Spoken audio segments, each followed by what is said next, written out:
শুধুমাত্র এই দোয়াটি একবার পড়েন, আল্লাহ তাআলা আপনার 90 বছরের গুনাহ মাফ করে দেবেন ইনশাআল্লাহ। আপনার 90 বছরের গুনাহ মাফ হয়ে যাবে যদি মাত্র এই দোয়াটি যদি একবার পড়তে পারেন। আপনার ভাগ্য খুলে যাবে, রিজিকে বরকত আসবে, মনের ন্যাক আশা পূরণ হবে, আল্লাহ আপনার সব দোয়া কবুল করে দিবেন। সুবহানাল্লাহি ওয়া বিহামদি।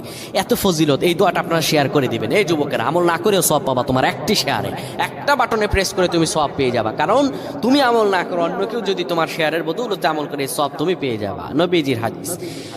আমার ভাইয়েরা, আল্লাহর কাছে দোয়া করা, আল্লাহর কাছে দোয়া চাওয়া, এটি হলো মুমিনদের কাজ। আমার আল্লাহ বান্দাকে বলেন, বান্দারে উদউনি আস্তাজিব লাকুম, আমার কাছে চাও, আমার কাছে চাইলে আমি আল্লাহ তোমাকে দিয়ে দিব।